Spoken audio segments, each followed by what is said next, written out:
Hi, I'm April, and these are my friends Josh and Monty, and today on Space Loft, we're going to be talking about molds. Monty, why don't you start and tell us a little bit about these? Well, these are positives of the molds, and what comes out of these after they're poured is the negative of it, so you can make the end product, which is the model, or what this would be as a prop, would be a miniaturization of the prop. That's how you would come up with either a resin cast or some type of plastic cast that would make this, and they would paint it and clean it up and sand it and finish it so it would be ready for the shooting. Can you tell us from where some of these are from, Josh? Do you have any idea? Well, when I was looking through a lot of this stuff, I could tell some of this was from Stargate. So I found out that this is Gigantor, and it looks like it's from the 1960s. What can you tell us about him? Well, he was the most famous cartoon back in the 60s. I remember him with his jetpack that he'd pop on and go flying through space and tear everything up that there was. But he's really one of the coolest cartoons. It was a rudimentary cartoon, kind of blah looking for nowadays standards, but it's a really good cartoon. And it's kind of a neat find to find this here and all this, which is really strange. We got Stargate pieces, we got all kinds of pieces from Batman, the original series, the second series, we got T2, Terminator, and all these I think are probably miniatures for the original TV movies and sets. Wow. And Josh, you were doing something with these things over here, and they somehow work out with these? Right, when I was looking at these look like these would be put on top when they're pouring the molds and all that kind of stuff. I'm sure Monty would know a little bit more, but it was more like putting a puzzle together. No kidding. You know, just picking up a piece, and these are, of course, labeled, so that kind of helped as well, you know, trying to figure out exactly where all of these go.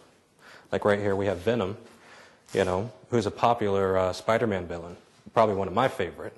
You think you could tell us a little bit more exactly how this kind of mold would work? Well, what this would do, you would place it on top of it, if this is the correct way. Right. Which was this, and well, anyways, you place it on top of it, and you pour probably a resin cast into it until it oozes out the sides of it and out the top of it, and it would just ooze. Or you go ahead and tape this so it stay put, but all the air bubbles will come out through the top and sides. Then once it's done after about an hour or two of setting, you would pull it apart, then just peel this off and be like a rubberized piece, or even some of them were solid pieces. Then you'd go ahead and make the mold off of that, the piece off of that mold. There you go, Josh. So a lot of these could be used for actual movie miniatures, correct? Right. That's right. So if they were to try to film something that they needed like a wide scene that they couldn't quite get with characters, they would use these. Can't make and can't afford to do, it's a cheap way to do it. And that's what I think these are, because they're too precise and too clean to be models. Yeah, I noticed the detail on a lot of these, especially like in Venom, of course here in Stargate, and some of the Terminator figures that we have here, that they have. Stargate, yeah. Stargate? Yeah. Right over here. Like over here we have part of the scepter that they used. Of course, everybody knows the scepters that are used. And of course, the hand device that Raw in the original Stargate movie would use to do his like little mind wiping and, of course, killing everybody, which he was pretty good at. But yeah, and like I said, Venom. Even got some of the old Batman and Joker and Penguin stuff as well.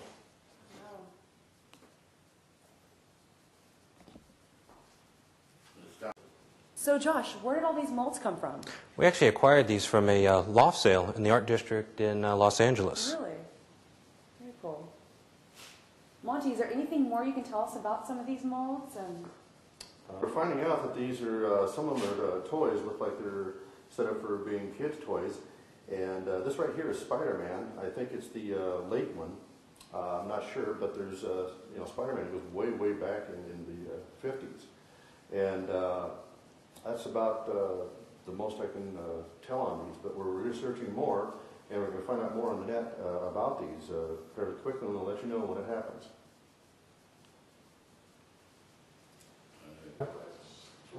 Like you can see the hand devices and the jewelry and all that kind of stuff. It's so fine. It looks so intricate and so precise. Mm-hmm. Wish we could figure out what this guy's from, though. He looks like you can see his skin and, you know, flesh and bone. It looks like almost looks like something maybe from Star Wars or Star Trek even. Maybe. Got a lot of cool spacey stuff here. I mean, Stargate was probably a favorite movie of mine. Oh, I liked it too. One of my favorites too. So you think they start out with like a clay, model of it, and then just use a fine, point of some sort, and just hand did everything? Probably, and then they just kind of cast it into a harder one just to kind of keep it solid. It's But amazing. the detail is just incredible. It really is. You really don't think about what goes into, making molds for toys or for the movies. Yeah. You kind of forget it. You just watch the final product. You really don't see what goes into the making of it. Like when you first glance at the scepter from Stargate, you almost think like, okay, that could be all smooth, but when you get it on camera, you really need those kind of scratches and indents and stuff like that, which I find really cool. What were you saying about this piece over here? I thought that was really cool. Can you see it? There's like multiple pieces in one mold. Oh yeah, well you got the head, of course you got the hand right there, then you got the top part of the mouth. The lower jaw, and of course one side of the tongue, which a lot of people would probably miss. I didn't even notice that. So it's like it just all goes together like a puzzle then. Mm-hmm, pretty much. Very cool. Well, like on here, of course, you got the little indent right here. So if you would put the lower torso on it, you just kind of slide that in, but like the detail on his back with the symbol. All the you can see all the muscles, and it's really detailed. The veins, it's just amazing. The creases in the clothes. No kidding. I mean, it must take hours to put something like this together. Days. Some really cool stuff. So where are we going to go next week? Next week, take you down to the Mojave Spaceport. Show you a little bit more of the spaceships and everything else that they got. Yeah, they're actually building a lot out there. Like Sir Richard Branson with Spaceship One.